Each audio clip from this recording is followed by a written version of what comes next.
welcome back to my channel. My name is Jade Shinu and I help people reclaim back their power physically, mentally and spiritually. Please excuse that noise in the background. It sounds like a very angry bee. My neighbour likes to do a lot of DIY. But basically, today's video, I'm going to be telling you why you should never hex or curse someone. And my experience of doing this when I was actually about 13, I think, years old, back in high school. And basically the consequences it had on me and what I learnt from it.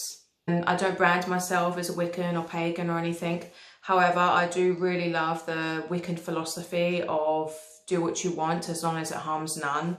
I do think that that is spot on, as there is basic universal laws that we all have to obey, that we all have to live by.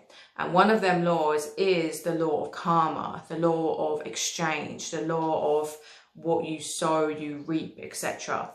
So basically what you give out, you get back. So if you are going around hexing people, cursing people, that energy will come back to you eventually. And it can be quick, it can be a few days, it can be a few months, it can be a few years, or it can be a few lifetimes.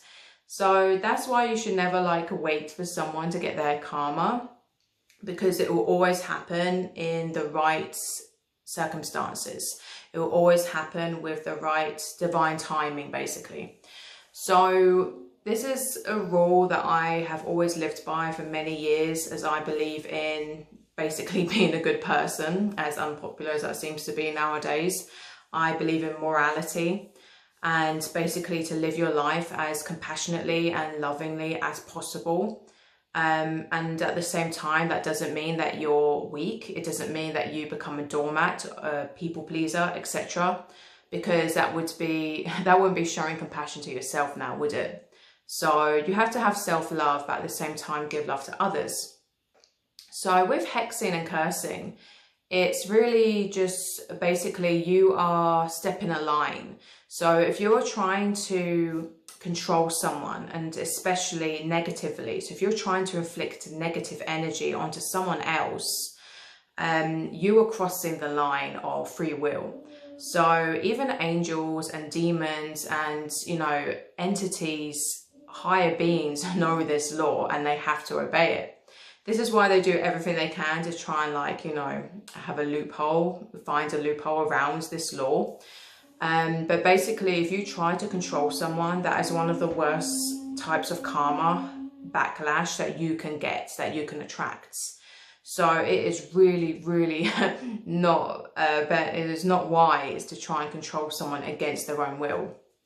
You can influence, of course, but if you try to really puppet them and inflict pain and harm onto them, especially to suit your own selfish desires, to suit your own revenge or agendas, etc., then you're crossing a line.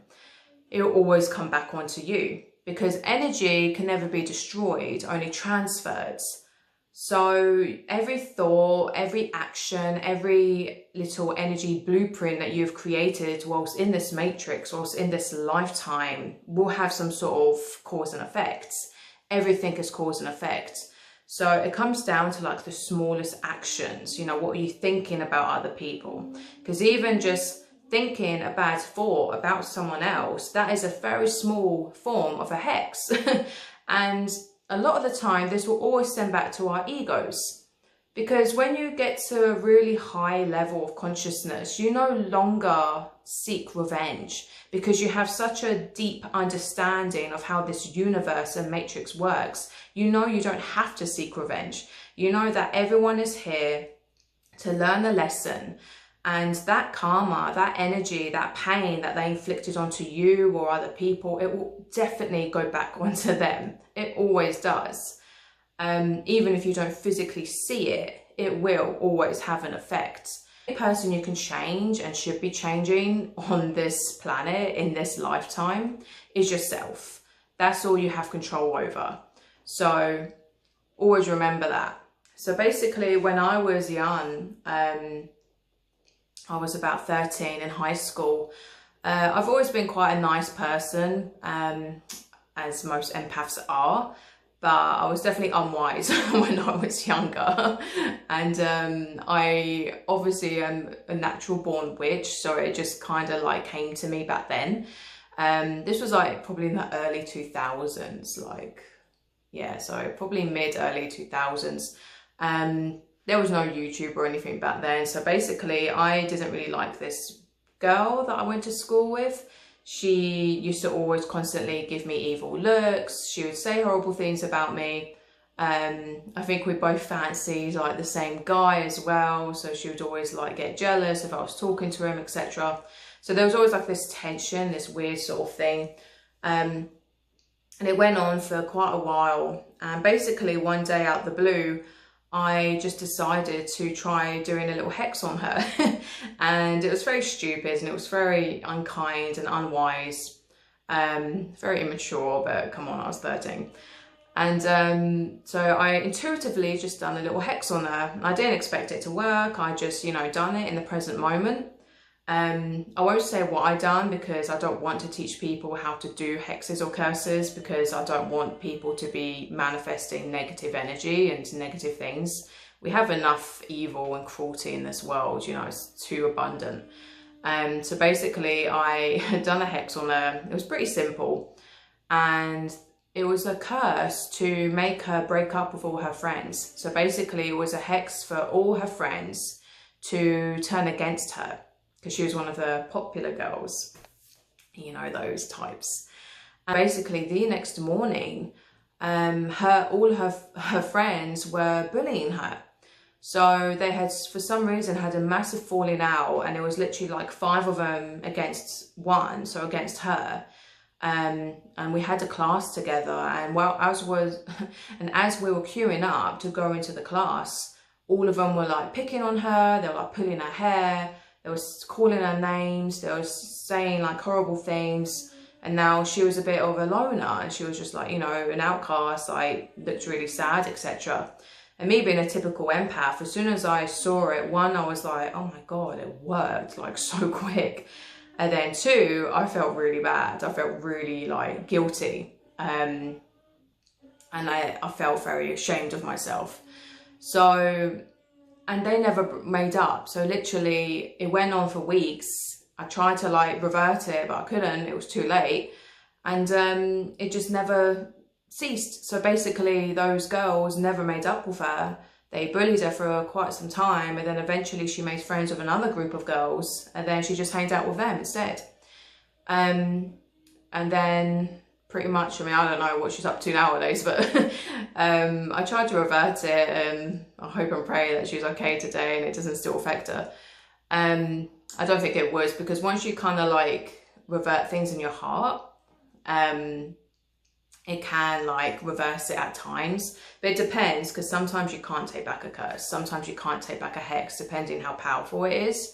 But with the one I done, I don't think it was too bad. It was quite small, so they can wear off over time as well. However, what was very interesting, so even though I did feel bad and I did feel guilty, then I just kind of forgot about it and let it go. The exact same thing happened to me like 3 years later. So what was hilarious was I got caught up in some very weird circumstance with my friend at the time, my best friend. And my best friend, I think it was her last year of school, she started dating a guy that was a few years older than her. And I was happy for them. You know, it was just how it was. And what was strange is I started getting someone messaging me on AOL back then. This was the time of MySpace and AOL. For you know, 90s babies, you'll know what I'm talking about. And yeah, so some random person hit me up on AOL. And AOL was just like a chat room, but no one had pictures. Like, you didn't know who you were talking to. It was very dodgy back then. So he pretended, well, this person pretended to be my best friend. And I told her in school, I was like, some weirdo on AOL was like chatting to me and pretending to be you. What shall I do? And then she just said, oh, just, you know, keep talking to him, see what happens. Try and figure out who they are, basically, because we suspected it was one of our friends in the group who was like, you know, always a bit weird. So we started to do that, and I was giving her updates, blah, blah, blah. And it went on for quite a while, probably a few months, like 2 months or something, so quite some time.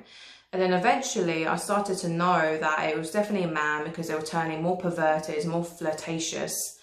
And then eventually he admitted that it was her partner, her boyfriend. And I was just like, oh my God. And then like my heart sunk, and I didn't know what to do, because I was like, shit, if I tell her this is going to break her heart. And he was a complete pervert, and basically what he was doing was he offered me $3,000 to meet up with him and sleep with him in a hotel room. So it was clearly disgusting. And before I actually was, because I had met him twice, and at this time I had a partner as well. So, and the weird chat room thing started after that. So basically he exposed himself. Obviously, I didn't know what to do, because I was just like confused. I didn't know what to say. And then what happened was I tried to get him to confess on Facebook, because on Facebook, obviously, it would be his picture. It would be 100% identified as him. So I wanted to 100% find out that it was definitely him before potentially like breaking them up or, you know, hurting my friends. So I messaged him on Facebook saying, oh, I'll take you up on that deal that we discussed. Where do you want to meet up? Like winky face or some shit. And then he never replied. So he was smart. He probably knew what I was up to. And then he told my friends. So then her being stupid, bear in mind, we've been friends for like probably 5 years, like the whole of like high school. She stupidly believed him. And then completely turned on me and thought that I was trying to seduce her boyfriend, even though he was completely not my type. And I was in a happy relationship with my boyfriend at the time, who I was, you know, crazy about. So it was very stupid of her. But this is what I mean, like the universe will like just twist things. So it's like there's nothing you can do to like avoid this karma. It like, even if it doesn't make sense, it will just happen. So basically she then turned all my other friends, so our group of friends, I think there was about 5 or 6 of us, she told all of them, and then they all turned on me, and then they were like attacking me on MSN, AOL, wherever it was, calling me a whore and a slut and so horrible, how could you do this? Like it was just crazy. It was like, I was just so shocked at like their behaviour, because it was very out of character for them. It was very strange, and even one of them was like turned against me as well, who I'd known since primary school. So it was very peculiar, it was very weird, and to this day, like since then, we never made up. So it was like that just completely broke up all of them from me. And then I just, you know, hung out with my partner at the time and his friends, and just, you know, made new friends basically. But it was very heartbreaking for me. It was really difficult, you know, especially at that age when like your friends seem so important. They're not, by the way. And it's just like, yeah, it was difficult. It was very upsetting, and I was really depressed about it for like a long time, as I felt like, you know, this is bullshit. Like I haven't done anything wrong. I was just trying to tell her the truth. And then what's even more hilarious is years later, another friend that was in the same group, the same thing happens to her. So she contacted me saying, oh, what happened to you? You know, this particular girl, she's done the same thing to me. She's made me the outcast of the group, like she's done to you. And she apologized and said, you know, I'm so sorry. Obviously, now I know you were right, because that pervert, he done the same thing to her. He was hitting on her, offering her money for her to shank him, etc. And yeah, it was just a really crazy, weird story. And she's probably the only one that I talk to now and then to this day. But yeah, it was just very strange, very peculiar. But it just showed me like, wow, like the threefold law is real. And at the time, I never came across this. I didn't like have any sort of knowledge of Wicca or, you know, the threefold law and all that stuff. So I know it wasn't a placebo of me just like manifesting it. It was just, you know, it was just my karma, and I had to go through it because I inflicted it on someone else. Basically the karma, like karma is a defense mechanism to protect you and to teach you. So as hard as it was, I'm grateful that it happened, because otherwise I wouldn't know the pain that I inflicted on someone else. That's the point of it. It teaches you to be the bigger person. It teaches you to evolve your consciousness to a high enough level so you don't do petty, stupid things like that. So you don't waste your energy on, you know, basically living from your ego. It helps you detach from your ego and go more into your heart. Because when you are in a space of love, that's what true enlightenment is. That's what true empowerment is all about, is when you really open your heart. And that will end your suffering as well, ironically. Otherwise, you're just a complete mess and your life will just stay completely chaotic as long, you know, the more you linger in your ego and just react to things, etc. So I hope this story inspires you and makes you think twice before you want to go out and like get revenge or hex or curse anyone. Always know that energy always comes back on you, so just don't bother doing it. Know that it's a waste of your energy as well, because that person will always get their karma and you'll be rewarded. Like the more you forgive people genuinely from the heart, the higher you get to, you know, the higher you get to God, the closer you get to source, the closer you get to spirit guides, angels, you know, beings of real powerful light and love. Like they all respect you. You have to earn their respect. Again, in the new age, people just think like, have this delusion of, oh, angels just love me and like just want to help me make money. It's like, no, they don't. They want you to learn how to love and forgive people, okay? That is their true vibration. That is their true energy. You have to earn respect. Because they're so powerful and they are not human. Remember, people seem to think they're human. They are not human. They don't even have much of a sense of humor. They're very strict and they're very, their energy is very, very high vibrational. So remember that. And if you really want to empower yourself and get close to these beings and no longer even feel pain and suffering yourself, don't go around trying to get revenge, because it's a waste of time. Have healthy boundaries, you know, be fierce, stand up for yourself, like, of course, by all means, you know, don't be a pushover, but at the same time, don't be petty. So I hope this video inspires you, and I hope it helped you and entertained you about my embarrassing stories.